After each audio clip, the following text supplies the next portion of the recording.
Distribuição Europa Filmes do Brasil. Versão brasileira Lip Sync, São Paulo. História das religiões.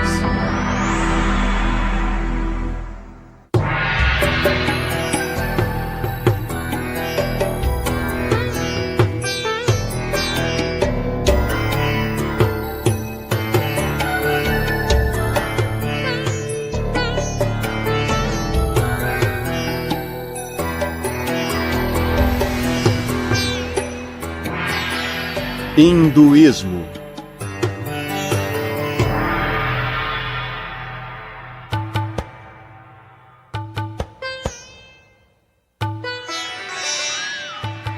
Todos os dias antes do amanhecer, incontáveis hindus levantam para se banharem. Em sua maioria vivem na Índia, mas também em lugares distantes como Singapura e Washington. O banho matinal não apenas purifica seus corpos, mas também seus espíritos. Em seguida, vários hindus realizam um ritual conhecido como puja.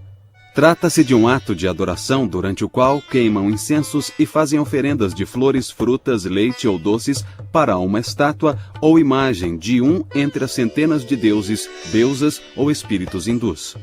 Alguns praticam um sistema de exercícios conhecido como yoga. Praticam o controle da respiração, sentados por várias horas na famosa postura de lótus. O hinduísmo abrange uma ampla gama de crenças e práticas. Com efeito, muitas doutrinas e práticas do hinduísmo parecem ser contraditórias, conforme o antigo se mescla ao moderno. O significado mais comum da palavra sânscrita Veda é verdade ou conhecimento, e tem relação com a palavra wit, da língua inglesa.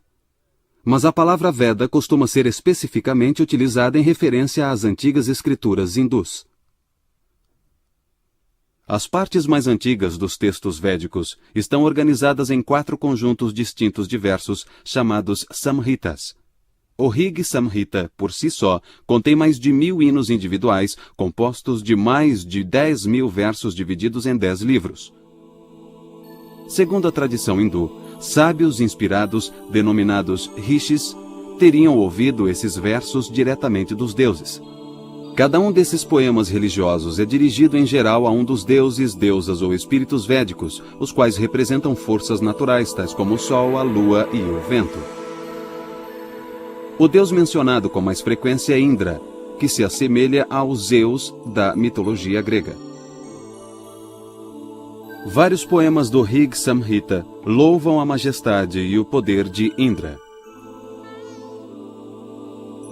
Louvo o heróico Indra, cujo poderoso trabalho separou a terra do céu.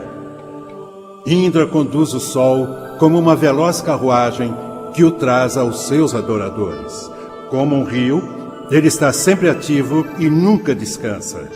Com a luz, ele destrói a escuridão. Na antiga tradição hindu de adoração e sacrifício, os 1028 hinos do Rig Veda eram recitados durante as cerimônias religiosas. Alguns desses versos ainda são recitados em casamentos, funerais e ritos de iniciação.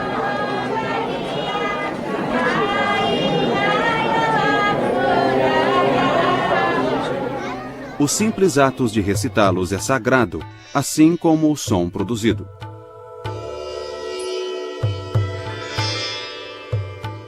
Os eruditos modernos não conhecem em detalhes os rituais religiosos praticados durante os tempos védicos, mas eles sabem que a poesia do Rig Samhita era recitada como parte de rituais muito complexos. A realização de tais rituais podia durar semanas, meses ou até um ano. A presença de vários sacerdotes era necessária, pois cada um se especializava em uma das partes da cerimônia. Durante a Era Védica, a atividade devocional mais especializada era o ritual do soma. Soma era um líquido obtido pela maceração de certos vegetais. Enquanto colhiam as plantas, os sacerdotes cantavam hinos relacionados à busca e ao corte da planta do soma.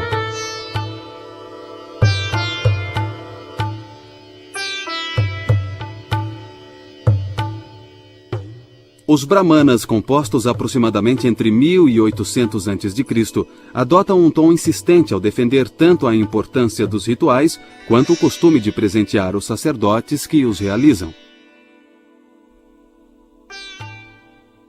De fato, muitos dos Upanishads, os quase 300 últimos livros que compõem os textos védicos, censuravam o sistema religioso védico prestes a desaparecer e a ser substituído. Com efeito, os primeiros textos védicos não mencionam as crenças e as práticas que os contemporâneos costumam associar ao hinduísmo. Os Samhitas indicam que os antigos indianos comiam carne de vaca. Mas ao longo dos séculos, a vaca tornou-se um animal sagrado, um símbolo da fertilidade da terra. Comer sua carne tornou-se um pecado. Os primeiros Vedas descrevem uma vida após a morte. Posteriormente, os Upanishads introduziram uma ideia diferente, a reencarnação. Os hindus passaram a acreditar que as almas não iluminadas estão presas a um ciclo contínuo de morte e renascimento. Moksha, a liberdade do doloroso ciclo de morte e renascimento, tornou-se a meta dos que se dedicam à meditação e à autodisciplina. É provável que as crenças e práticas védicas tinham sido ofuscadas por revoltas religiosas contra a dominação dos sacerdotes e seus rituais rebuscados. As tradições religiosas do jainismo e do budismo, iniciadas no século VI a.C., viriam a se tornar os mais famosos desses movimentos de protesto. O budismo e o jainismo foram, em parte, uma reação ao sistema de castas. Esse sistema é composto de 4 níveis: os brahmanes, ou sacerdotes, os kshatriyas, ou guerreiros, os vaishyas, ou trabalhadores, e os shudras, ou intocáveis. Essas castas eram rígidas e não era possível transitar entre elas. Uma mulher poderia mudar de casta através do casamento, mas o homem ficava preso à sua casta, nascia em uma casta e tinha que seguir as regras de comportamento daquela casta. Os brahmanes eram encarregados dos rituais, e em sua ausência a casta mais elevada se ocupava dos rituais. A obsessão por rituais marginalizou grandes setores da população, alienou-os totalmente de qualquer crença espiritual ou religiosa, pois não podiam tomar parte desses rituais. Eles podiam contratar um brahmane para realizar o ritual, mas não participavam do ritual propriamente dito, ficavam alheios a ele. O desenvolvimento do budismo e do jainismo tem aí uma de suas razões, sendo uma reação contra o extremismo de casta e de ritual. As doutrinas filosóficas e éticas dos jainistas e dos budistas mudaram a natureza do hinduísmo. Os rituais védicos foram ficando em segundo plano a partir do século VI a.C. Teve início uma nova era de desenvolvimento do hinduísmo.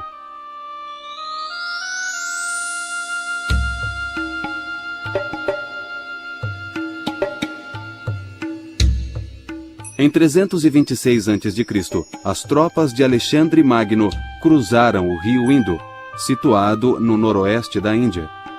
Na época, a iminência do ataque parecia evidente, e os dirigentes de vários territórios indianos haviam se associado.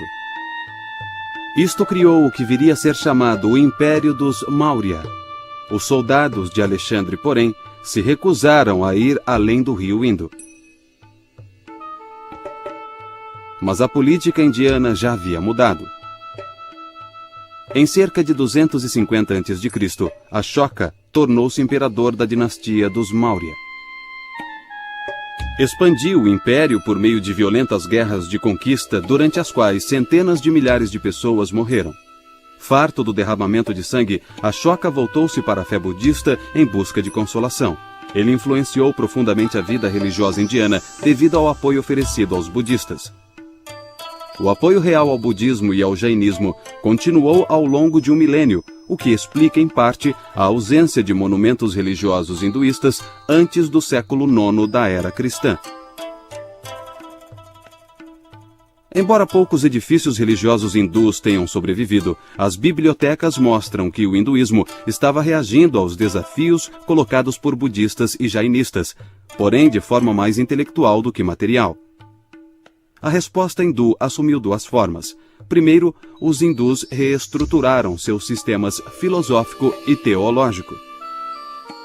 Aprofundaram ideias budistas e jainistas ou criaram argumentos contra elas. Por exemplo, os hindus aceitaram a crença em reencarnações. Adotaram outros conceitos como o karma, que é a soma das influências negativas e positivas geradas por boas e más ações. Os hindus também abraçaram a ideia de que o karma pode ter um impacto que se propaga ao longo de várias encarnações, mas rejeitaram a noção de que Buda tivesse aprendido o caminho para a salvação. O segundo tipo de resposta hindu foi a ênfase à adoração de divindades pessoais. Os deuses que se tornaram objeto de adoração não eram os mesmos encontrados nos textos védicos. Vishnu, Shiva, Krishna e Rama ganharam destaque, ao passo que Indra e os outros declinaram. Os Upanishads continham algumas indicações das respostas da filosofia hindu ao budismo e ao jainismo. Por exemplo, o Taittiriya Upanishad começa com várias afirmações que são citações quase exatas de tratados budistas. Entretanto, em sua continuação, o Taittiriya Upanishad conclui que existe um verdadeiro ser interior, o que os budistas negam. Os filósofos e teólogos hindus começaram a sistematizar ideias que não haviam sido plenamente desenvolvidas nos Upanishads. No fim do século VIII e início do século IX d.C., um filósofo talentoso chamado Shankara viria a se tornar o mais célebre expoente da posição que veio a ser conhecida como Advaita Vedanta. Advaita significa literalmente não dual. O Advaita Vedanta afirma, portanto, que a realidade suprema, ou Brahma, e o ser individual, ou Atman, são um só. Shankara afirmou que os deuses são formas interiores de Brahma e que as pessoas não se prejudicavam adorando um deus pessoal. O próprio Shankara era adorador de Shiva. Shankara acreditava que, no fim, cada um deveria ultrapassar essa dependência das deidades individuais. Disse que cada um de nós viria a compreender que os diversos deuses são reflexos imperfeitos do que ele chamava de Brahma sem atributos. O Advaita Vedanta de Shankaracharya é uma posição muito forte na Índia. A questão é, por que é uma posição tão forte? Os românticos alemães do século XIX e particularmente Schopenhauer se interessaram muito pelo Advaita Vedanta. Por quê? Porque é não dual. E isso era bem diferente das tradições que os românticos alemães viam penetrar na Europa desde o tempo de Cristo. Então, em vez de olhar para o similar às suas próprias tradições, posições dualistas, eles dirigiram seu olhar para o não dualismo. Embora essa posição seja certamente interessante e atualmente seja adotada por muitos hindus, sendo também aquela que as pessoas costumam assimilar ao hinduísmo, nem todos os hindus acreditam nela. Existem posições duais, posições dualistas, posições Dvaita, nas quais Atman e Brahma são vistos como separados, distintos, como dois.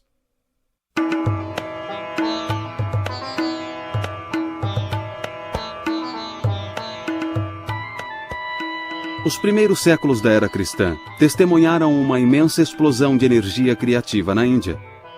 Havia teatro, poesia, histórias e muitas outras formas de literatura que expressavam a nova criatividade dentro da civilização hindu. Duas obras vieram a ter importância tanto literária quanto religiosa. Uma delas foi o poema épico chamado Mahabharata, cujo título poderia ser traduzido por O Grande Livro dos Bharatas. Bharat foi o ancestral de duas famílias reais, os Kauravas e os Pandavas. 5 príncipes Pandavas perderam seus direitos de reinar num jogo de dados.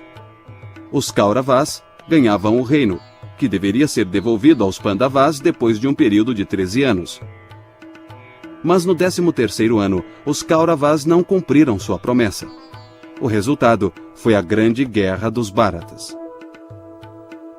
18 capítulos específicos do Mahabharata tornaram-se, por sua própria conta, uma escritura sagrada. Esses 18 capítulos são conhecidos como Bhagavad Gita, que significa Canto do Senhor. A Gita é um diálogo entre o príncipe Pandava, Arjuna, e o cocheiro de sua carruagem, que é o deus hindu Krishna, em forma humana. Krishna instrui Arjuna sobre a natureza da realidade. A certa altura, Arjuna olha para as fileiras opostas do campo de batalha, para o exército dos Kaurava. Entre os seus oponentes estão seus primos, um antigo mestre e outros amigos. Ele se enche de terror e remorso ao pensar que terá que matá-los. Ao longo da Gita, Krishna ouve com paciência enquanto Arjuna se aflige ao pensar nas potenciais consequências da matança. Krishna refuta cada uma das objeções de Arjuna, revelando sua própria natureza divina. O guerreiro Arjuna logo se conscientiza de que Krishna determina o curso de todos os acontecimentos. E Krishna diz a Arjuna que seu dever divinamente estabelecido é o de lutar. Não podemos esquecer que Arjuna é um guerreiro, nasceu como um guerreiro. E Krishna está apenas lhe indicando que ele deve seguir seu Swadharma, sua natureza, a natureza do seu ser que, como Kshatriya, como guerreiro, é a de lutar, independentemente de suas relações com seus oponentes.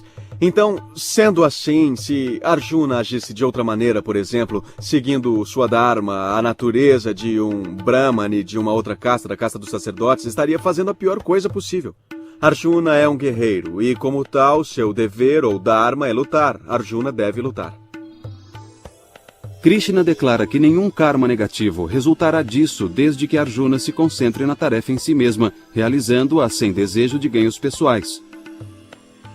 Como Krishna diz a Arjuna: Estes nossos corpos perecem, mas as Escrituras declaram que a alma é eterna, indestrutível e insondável.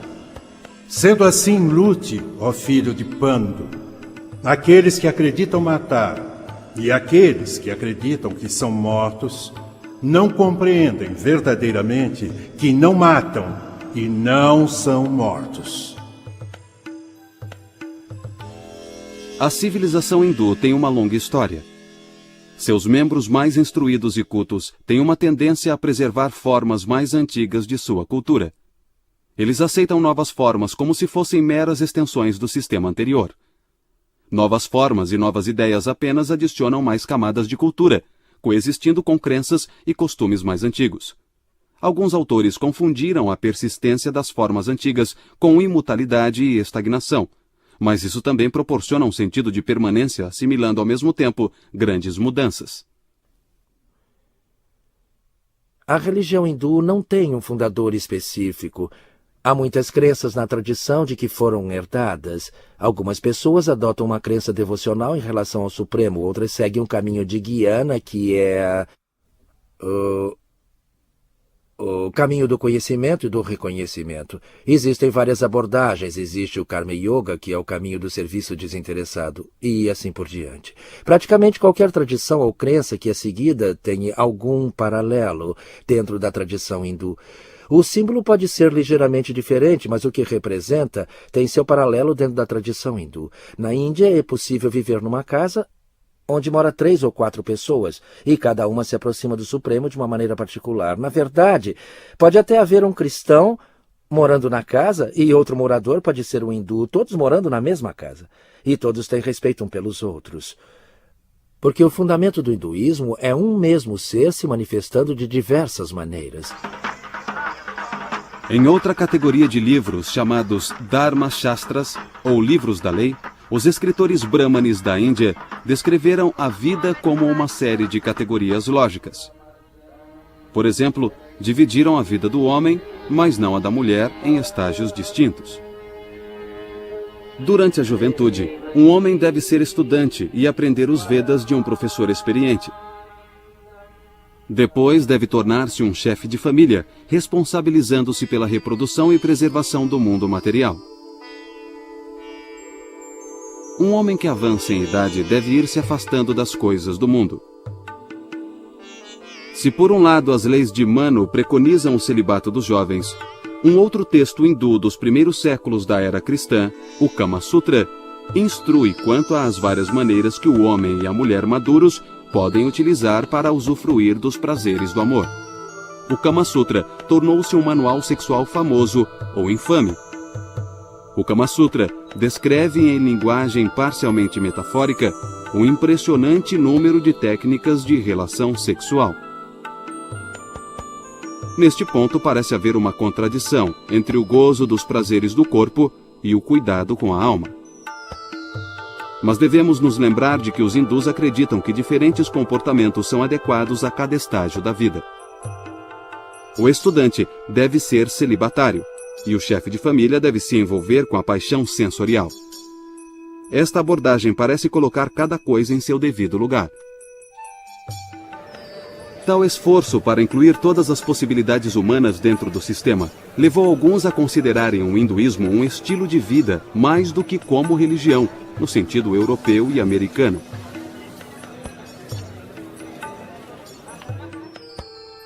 Uma outra dimensão do estilo de vida hindu surgiu no que poderia ser chamado de Baixa Idade Média da Índia. Esta nova dimensão era um sistema bastante desenvolvido de astrologia e continuou a ser parte importante da vida hindu. Extensos manuais sobre o assunto eram facilmente encontrados, e o astrólogo de calçada tornou-se uma figura importante em todas as cidades e vilarejos. No caso de decisões importantes como a realização de um casamento, os horóscopos da noiva e do noivo recebiam cuidadoso estudo. Os horóscopos também eram consultados para escolher o dia mais auspicioso para o casamento. Assim, tanto as estrelas como as fases da lua, os dias do mês e as horas do dia têm um papel de destaque na vida dos hindus. Dessa maneira, a astrologia se assemelha à água como um dos elementos práticos do hinduísmo. Hindus, judeus, cristãos e muçulmanos utilizam a água tanto física quanto simbolicamente, como substância de purificação. Os cristãos entram em uma nova vida através do batismo. Os muçulmanos têm que se lavar antes de orar para se purificarem. Da mesma maneira, os hindus consideram o banho como um ato que remove qualquer forma de impureza, razão pela qual a maioria dos hindus se banha todas as manhãs. Os hindus consideram o rio Ganges, no norte da Índia, como a água mais pura do mundo. Muitos hindus acreditam que um banho no Ganges elimina todos os pecados. Os idosos às vezes escolhem passar seus últimos dias à beira desse rio, particularmente em uma das cidades sagradas por onde ele flui. Após a morte, eles são cremados e suas cinzas são espalhadas sobre o rio.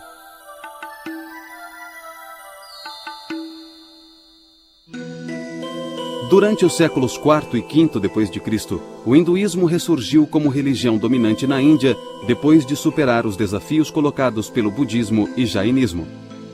Os milhares de templos construídos durante esse período eram apenas os símbolos mais óbvios do renascimento hindu. Ellora, localizada na Índia Central, perto da cidade de Aurangabad, apresenta uma série de grutas que foram ampliadas e decoradas por muitas gerações de escultores de pedra. O mais impressionante monumento de Ellora, contudo, é o templo Kailasana, do século VIII, dedicado a Shiva. Por meio da construção de templos, a iconografia, o simbolismo visual da estatuária religiosa, tornou-se muito importante. Em culturas nas quais poucas pessoas eram capazes de ler, os símbolos conhecidos permitiam que os iletrados compreendessem a mensagem transmitida pelas construções religiosas. Os vários deuses e as histórias dos seus feitos adquiriram uma forma padronizada de apresentação. Shiva, por exemplo, é frequentemente retratado como um dançarino. A ideia religiosa é que a dança de Shiva mantém o universo em movimento. Outra representação de Shiva é a do Mahayogi, o meditador cósmico. Essas imagens apresentam Shiva sentado na postura de lótus, com os olhos apenas entreabertos, focalizando a ponta de seu nariz. Como outros ascetas errantes, Shiva está sentado sobre uma pele animal. Seus cabelos estão enrolados no topo da cabeça e disse que é deles que o Ganges flui. A ideia simbolizada aí é a de que a meditação de Shiva cria e sustenta o universo. As imagens dos deuses hindus são instaladas nos templos e são tratadas como se fossem pessoas. As imagens são adoradas por meio de orações e oferendas de alimentos, além de serem banhadas e vestidas regularmente. Judeus, cristãos e muçulmanos consideram a adoração de imagens como idolatria. Mas os hindus sabem que Deus existe espiritualmente e não pode ser reduzido a uma imagem ou estátua. Embora mostrem grande respeito pelas imagens em si mesmas, os hindus cultuam na realidade o que as imagens representam. Na maneira hindu de ver as coisas, só há um ser que se manifesta de diversas maneiras. As deidades são cristalizações desses princípios. A mesma consciência universal se manifesta em cada deidade, mas é uma das naturezas de Deus ou um dos sabores de Deus que é representado pelas deidades. Por exemplo, o aspecto de Deus que remove os obstáculos é personificado como Ganesha, mas sob o aspecto externo está a mesma consciência onipotente. Quando adoradores hindus se dirigem a um templo particular, realizam os rituais de puja, isto é, a adoração composta por oferecimento de alimentos e orações para a imagem do Deus. Acredita-se que a deidade absorva a essência do alimento e da roupa a ela oferecida. Os adoradores hindus ganham mérito espiritual por meio das oferendas aos deuses. Também ganham reputação de pessoas que oferecem sacrifícios, o que aumenta o seu prestígio dentro da sociedade. Puja no templo, porém, é um evento relativamente raro na vida do hindu comum, que costuma oferecer um puja diário a um pequeno templo dentro de sua própria casa.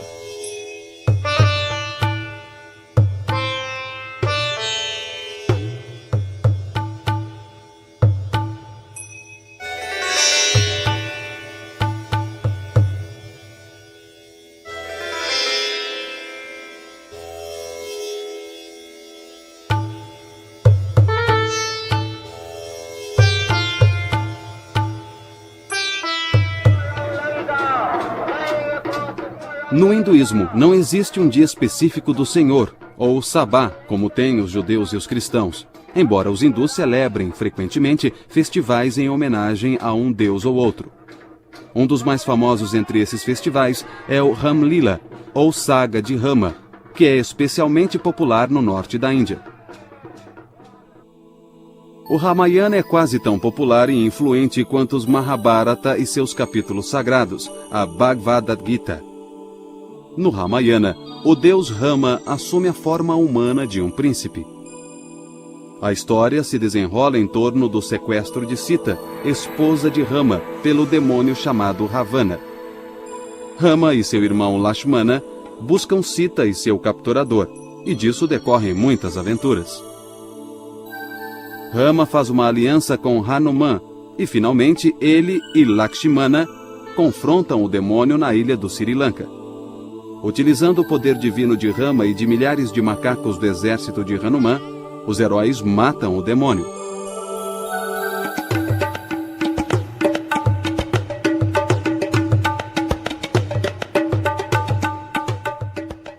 Durante o Ramalila, associações de bairros patrocinam uma série de atividades que se estendem por uma semana.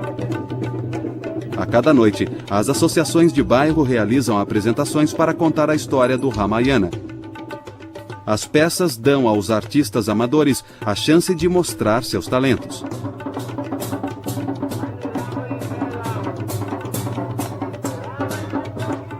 As associações de bairro também constroem um imenso boneco do demônio Ravana em papel machê.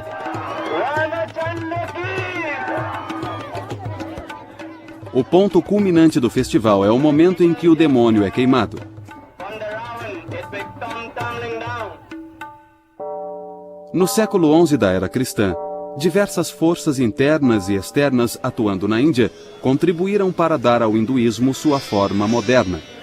A primeira e mais significativa força externa foi a chegada dos muçulmanos. Os muçulmanos provenientes da Ásia Central e do Afeganistão viriam a ter grande impacto na vida indiana.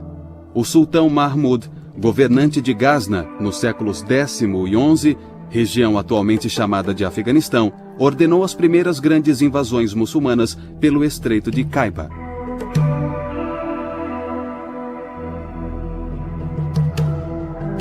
Suas motivações principais eram aparentemente econômicas. Mahmud queria transformar Ghazna, a cidade capital, em uma das maiores cidades do mundo islâmico. Ele tentou atrair para sua corte os mais destacados poetas, figuras literárias e eruditas. Mas isso exigia mais riquezas do que as geradas pelo reino. Mahmud voltou-se então para os templos de sua vizinha, a Índia. Seu patrimônio era abundante em pedras preciosas. Mahmud cobiçou os objetos de ouro e prata que ele via dedicados à idolatria. Foi uma excelente oportunidade para associar pura ganância a zelo religioso. Os exércitos muçulmanos começaram a entrar na Índia regularmente. Mahmud de Ghazna foi o primeiro de uma longa série de conquistadores e imigrantes muçulmanos que foram para a Índia a partir da Ásia Central, do Irã e do Afeganistão. Todos foram fazer fortuna na Índia. O Islã tornou-se forte na Índia e influenciou o hinduísmo de duas maneiras. O misticismo islâmico muitas vezes se mesclou ao misticismo hindu e seu monoteísmo acentuou as tendências monoteístas hindus. Por outro lado, a maioria dos hindus rejeitou o Islã. Essa reação negativa fortaleceu suas próprias crenças religiosas hindus.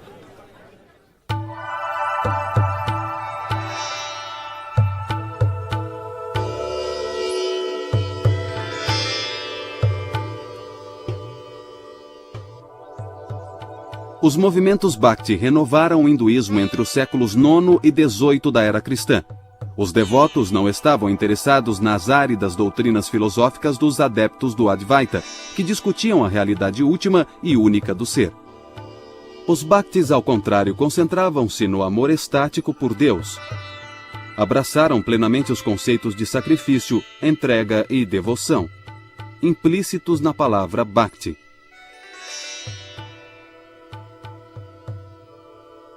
Os movimentos Bhakti também eram altamente pessoais. Os Bhaktis adoravam um Deus pessoal e não o ser absoluto, sem atributos descrito pelos adeptos do Advaita. Os crentes imitavam os santos poetas, essenciais para o movimento. As histórias das vidas desses poetas estáticos eram bem conhecidas. Um dos movimentos devocionais que mais se desenvolveu tinha por objeto um ser humano conhecido como Krishna. Acreditava-se que Krishna era uma manifestação do deus Vishnu. Os seguidores de Krishna o reconheciam como divino. Vishnu era apenas mais um de seus nomes. O lugar de Krishna no hinduísmo lembra o de Jesus no cristianismo. Cristo é considerado por seus seguidores como Deus encarnado, enquanto Krishna seria Deus manifesto num corpo. Alguns dos santos poetas eram mulheres, e os movimentos Bhakti costumavam atribuir à mulher um lugar central. Radha, a consorte de Krishna, tornou-se a personagem modelo para seguidores homens e mulheres. A devoção altruísta de Radha e Krishna tornou-se o modelo a ser seguido por todos os devotos de Krishna. Ao longo do século XIX, o hinduísmo gradualmente tomou uma nova consciência de si mesmo. Os hindus começaram a se definir de forma mais precisa, em contraste com outras religiões, tais como o Islã e cristianismo.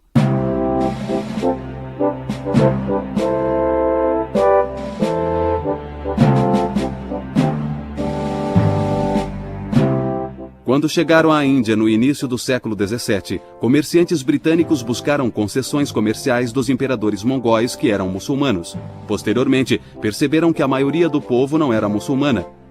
Foi somente no início do século XIX que o termo hinduísmo se disseminou. Os indianos adotaram o termo cunhado pelos ingleses. É muito confuso o fato de hinduísmo não ser um termo nativo. Os hindus não se referiam a si mesmos assim antes dos ingleses. Os ingleses usaram esse termo, em parte, como uma forma de distinguir entre hindus e muçulmanos. A questão também acabou se tornando política, pois se você chama a si mesmo de hindu, você atribui a si mesmo mais poder, porque a população se chamava assim em oposição aos muçulmanos. Sendo assim, o termo não é nativo. Atualmente, é claro, ele ganhou vida própria e é usado pelos indianos para descrever essas religiões do sul da Ásia. As religiões que excluem o Islã, o cristianismo, o budismo e o jainismo são todas chamadas hinduísmo. É um termo abrangente. Ram Mohan Roy foi uma das figuras principais envolvidas no moderno desenvolvimento do hinduísmo. Roy dizia que o declínio das crenças e costumes sociais hindus era decorrência de séculos de dominação muçulmana. Com pouco mais de 20 anos, Roy começou a adquirir terras. Ele se mudou para Calcutá, a capital da Índia Britânica. Lá começou a emprestar dinheiro aos jovens ingleses que trabalhavam para a Companhia das Índias Orientais. Mais tarde, Roy recebeu um cargo no setor financeiro da companhia e isso lhe deu um acesso ainda maior aos ingleses. Ram Mohan Roy celebrava o governo britânico que, em suas palavras, trazia a benéfica influência de um tratamento benévolo e indulgente. Roy acreditava que o domínio britânico permitiria que os hindus retomassem os puros ensinamentos do seu passado ancestral. Outra tendência teve início no século XIX, a ligação entre hinduísmo e política indiana. Bal Gangadhar Tilak foi um líder que percebeu rapidamente que o recurso à religião poderia mobilizar as massas hindus. Tilak era um implacável oponente do domínio britânico. Embora fosse instruído em direito, recusou-se a ter qualquer relação com as carreiras disponíveis nas cortes britânicas. Em vez disso, tornou-se editor do jornal denominado Kesari, que era publicado em Marathi, a língua de sua região natal.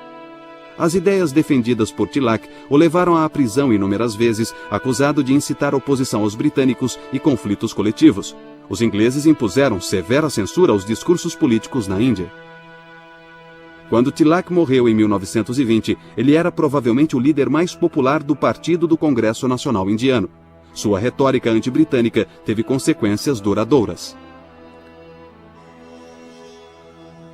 Mohandas Gandhi nasceu num pequeno vilarejo em Porbandar, no estado de Gujarat, na costa ocidental da Índia.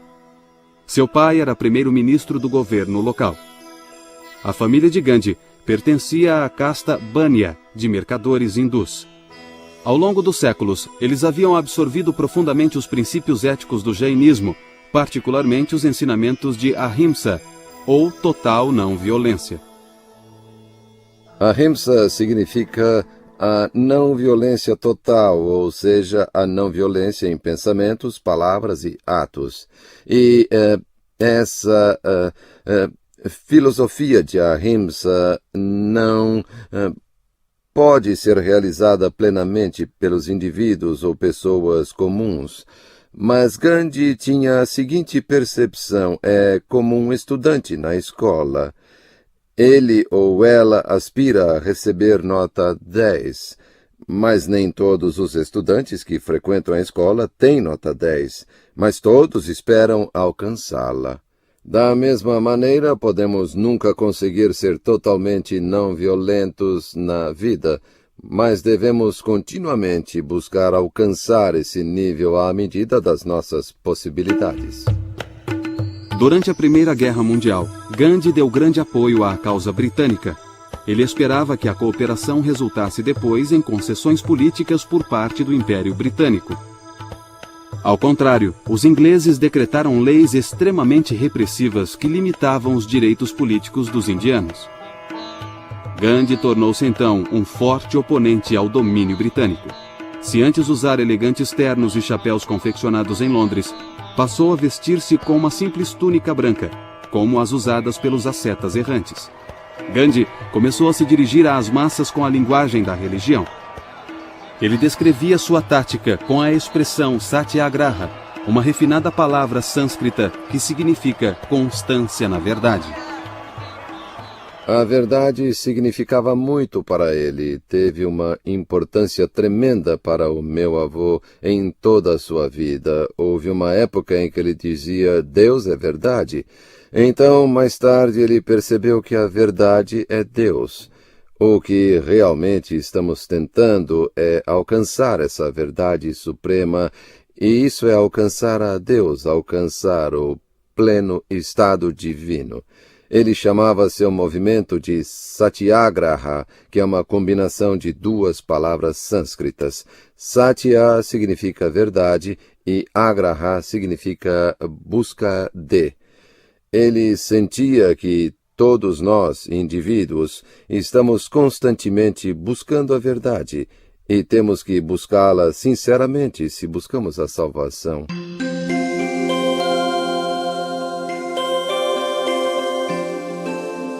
Gandhi aprendera muito com Tilak sobre como recorrer à religião para impelir as massas indianas. Mas ao contrário de Tilak, que elogiava atos políticos violentos, Gandhi enfatizava a tolerância e o caráter inclusivo do hinduísmo. Em vida, Gandhi tornou-se conhecido como Mahatma, um título cujo significado é grande alma. Como Mahatma, ele tentou trazer os não-hindus para o movimento pela independência. Ele veio a perceber que a Índia era constituída por diversas religiões. Há uma significativa população muçulmana, uma significativa população cristã e pessoas que acreditavam em muitas outras religiões tribais.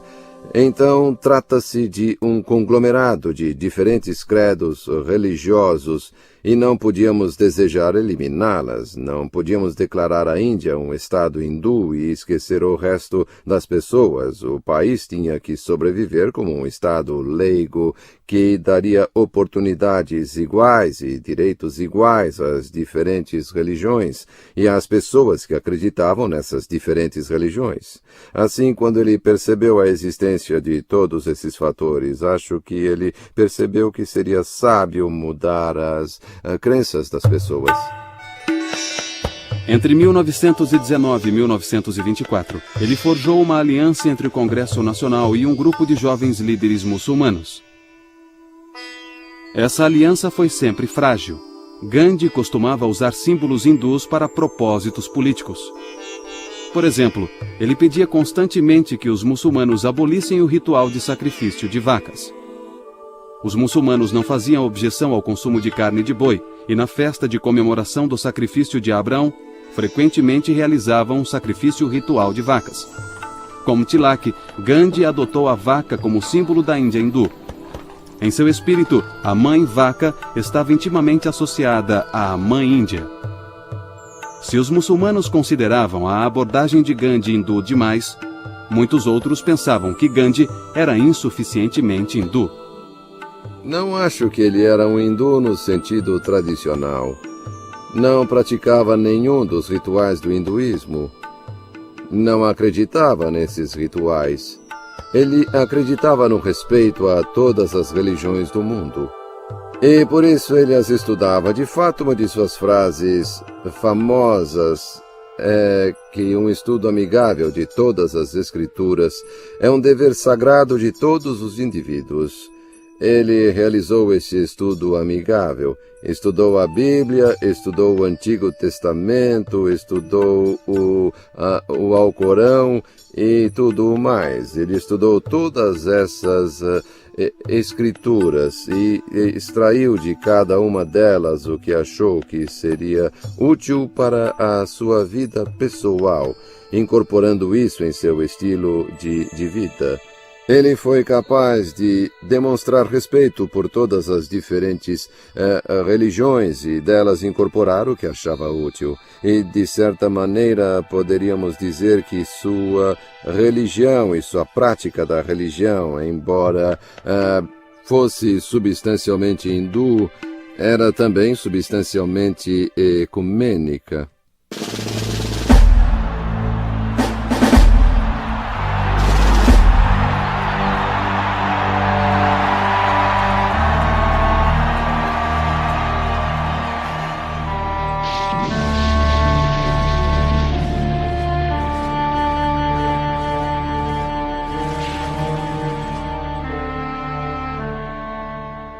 Depois da Segunda Guerra Mundial, a Índia britânica se dividiu. Um novo país chamado Paquistão era majoritariamente muçulmano e a Índia era majoritariamente hindu. Vários milhões de muçulmanos permaneceram na Índia e Gandhi se empenhou em desfazer a fissura entre muçulmanos e hindus. Muitos começaram a ridicularizá-lo, chamando-o de Mohamed Gandhi. Em 1948, Nathuram Godse aproximou-se de Gandhi quando este se dirigia a uma reunião de orações e nele atirou, matando-o. Como podemos constatar, o debate continua no interior do hinduísmo a respeito da natureza dessa religião. O hinduísmo não é apenas uma crença viva, é também uma crença vívida e uma grande variedade de crenças e práticas coexistem dentro dele. Após quase 40 séculos de existência, o hinduísmo continua em formação. Nenhuma versão exclusiva foi capaz de determinar as doutrinas hindus e seus valores. Talvez o fato mais notável seja a sobrevivência e a adaptação de uma tradição religiosa por um período tão longo. O hinduísmo é uma das mais antigas religiões do mundo. Apesar dos impactos e tensões pelos quais passou, aproximadamente 1 bilhão de indivíduos, de uma forma ou de outra, identificam-se como hindus.